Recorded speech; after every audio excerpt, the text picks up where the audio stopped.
penegak hukum, polisi penegak hukum, kedudukan kita sama. Jadi dia harus menghormati.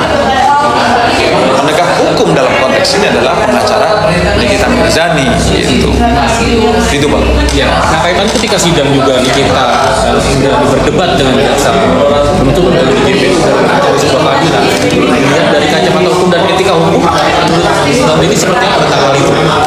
Kalau perdebatannya sejauh masih normal-normal aja, itu kan dinamika warna ketika berdebat. Jangankan Nikita Mirzani dengan jaksa penuntut umum, yang terbaru pun Hotman Paris berdebat dengan jaksa penuntut umum. Jadi kalau menurut saya biasa aja itu.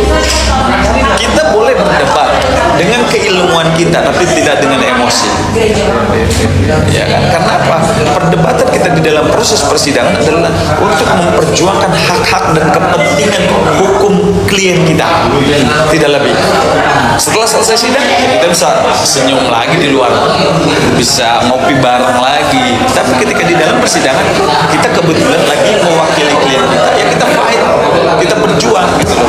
Dengan keilmuan yang kita miliki, dengan strategi yang kita miliki, dengan perdebatan-perdebatan, itu kan memang marwahnya sebagai seorang pengacara kan di dalam proses persidangan, membela klien kita gitu. Jadi kalau menurut saya perdebatan itu masih batasan normal gitu.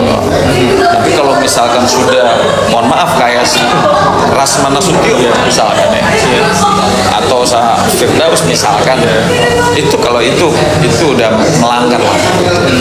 Tapi kalau masih adu mulut, ya debat, membantah, memberikan keyakinan terhadap hakim, ini begini, ini faktanya begini, itu masih hal yang wajar. Nah sejauh ini menurut Bang Deddy apa yang dilakukan oleh kita dalam mencari keadilan, yaitu dengan menampilkan fakta-fakta tentang adanya ini, ternyata Reza juga produknya juga kita kata dia tidak diakui oleh terdaftar di badan.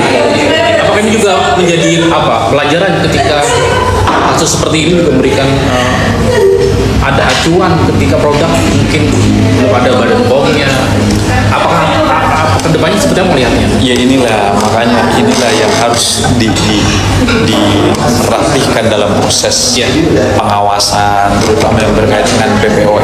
BPOM ini kan jelas ya diatur di dalam peraturan presiden kalau nggak salah nomor 80, nomor 3, ya kan?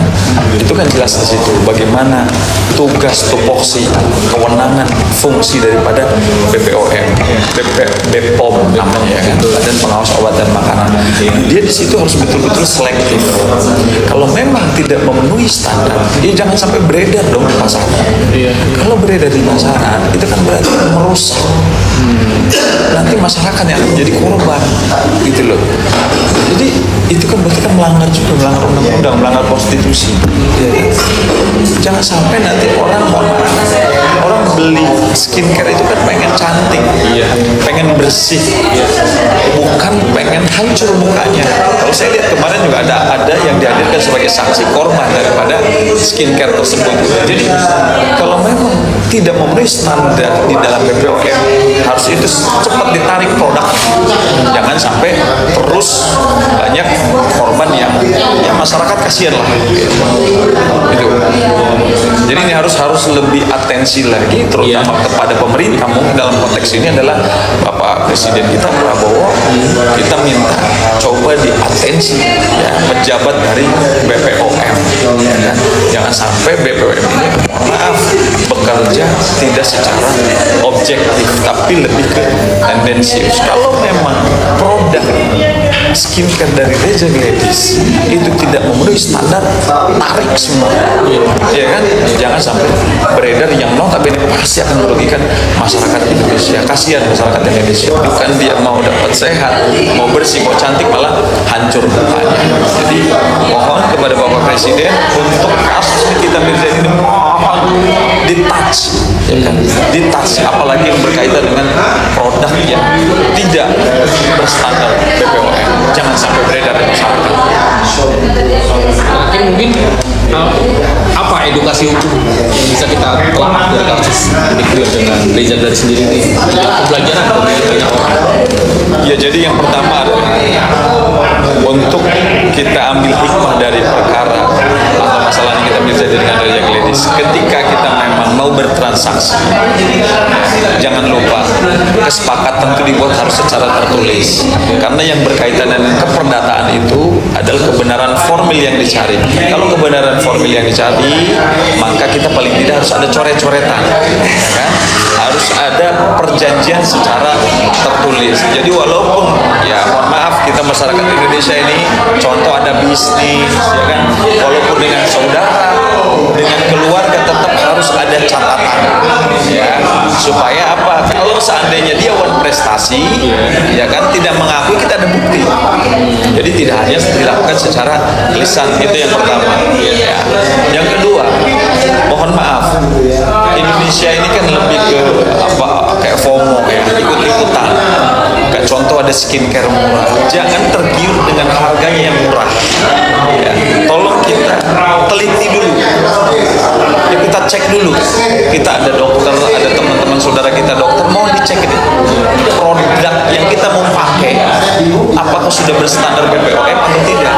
Kalau berstandar BPOM, yuk kita lanjutkan. Tapi kalau enggak, ya lebih baik kita stop. Jadi kita berhati-hatilah di dalam memilih produk skincare. Kemudian jika kita ada bisnis, berhati-hatilah, jangan menyepelekan surat-surat yang memang harus dibuat secara sepakat oleh para pihak. Ya, karena apa? Di dalam pasal 1320 Kitab Undang Hukum Perdana, Kitab Undang Hukum Perdata ada syarat sahnya perjanjian. Ada 4. Yang pertama, adanya para pihak, si A dengan si B. Yang kedua, cakap secara hukum. Yang ketiga adalah ada klausa yang halal. Yang keempat adalah ada produknya apa, ya kan, produk yang halal ini apa. Jadi itulah harus menjadi acuan standar. Jadi nggak boleh kita cuma hanya tertulis. Kesepakatan para pihak si A dan si B harus dituangkan dalam tulisan. Iya kan? Cakap secara hukum semuanya udah dewasa. Raja Gladys dewasa, dan kita terjadi juga dewasa. Terus ada objek yang dibicarakan dalam perjanjiannya. Ada klausa yang halal gitu. Jadi harus benar-benar ya tidak boleh tidak beritikat baik perjanjian yang kita buat. Itulah mungkin pesan buat masyarakat, sekecil apapun tolong kita harus ada coret-coretan, karena coret-coretan itu ya itu adalah merupakan bagian daripada undang-undang. Ketika terjadi prestasi, kita bisa mengambil langkah hukum dengan menggunakan coret-coretan itu, atau yang disebut dengan surat perjanjian atau surat kesepakatan.